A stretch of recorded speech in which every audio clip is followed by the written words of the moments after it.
পিতার ঋণ। বাবা, তুমি তো বলেছিলে পিতির ঋণ কোনোদিন শোধ হয় না।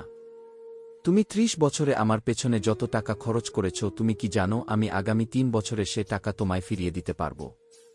বাবা কিছুটা মুচকি হেসে, একটা গল্প শুনবি? ছেলেটা কিছুটা অপ্রস্তুত হয়ে গেল। নিচু স্বরে বলল, বলো বাবা, শুনব। তোর বয়স যখন ৪, আমার মাসিক আয় তখন ২,০০০ টাকা। ওই টাকায় সংসার চালানোর কষ্ট বাড়ির কাউকে কখনো বুঝতে দেইনি। আমি আমার সাধ্যের মধ্যে সব সময় চেষ্টা করেছি তোর মাকে সুখী করতে।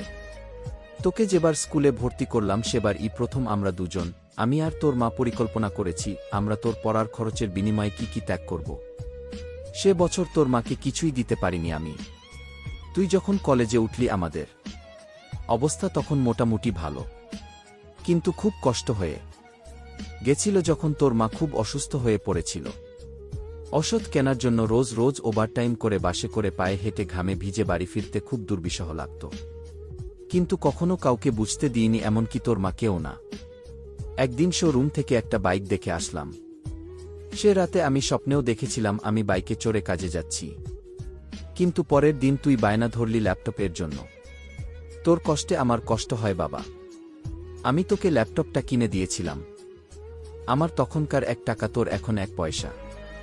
কিন্তু মনে করে দেখ, এই ১ টাকা দিয়ে তুই বন্ধুদের নিয়ে পার্টি করেছিস, ব্র্যান্ড নিউ মোবাইলে হেডফোন কানে লাগিয়ে সারা রাত গান শুনেছিস, পিকনিক করেছিস, ট্যুর করেছিস, কনসার্ট দেখেছিস। তোর প্রতিটা দিন ছিল স্বপ্নের মতো। আর তোর ১ টাকা নিয়ে আমি এখন সুগার মাপাই। জানিস আমার মাছ খাওয়া নিষেধ, মাংস খাওয়া নিষেধ। কি করে এত টাকা খরচ করি বলা তোর টাকা নিয়ে? তাই আমি কল্পনার হাট বসাই। সে হাটে আমি বাইক চালিয়ে সারা শহর ঘুরে বেড়াই, বন্ধুদের নিয়ে সিনেমা দেখতে যাই, তোর মায়ের হাত ধরতে তাঁত মেলায় ঘুরে বেড়াই। বাবারা নাকি বাডুস টাইপের হয়, আমিও আমার বাবাকে তাই ভাবতাম। পুরুষ থেকে পিতা হতে আমার কোনো কষ্ট হয়নি, সব কষ্ট তোর মা সহ্য করেছে। কিন্তু বিশ্বাস কর, পিতা থেকে দায়িত্বশীল পিতা হবার কষ্ট একজন পিতাই বোঝে।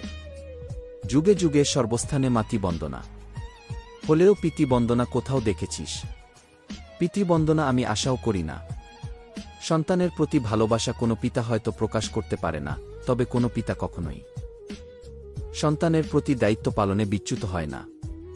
আমি তোর পেছনে আমার যে কষ্টার্জিত অর্থ ব্যয় করেছি তা হয়তো তুই ৩ বছরে শোধ দিতে পারবি, কিন্তু যৌবনে দেখা আমার স্বপ্নগুলো,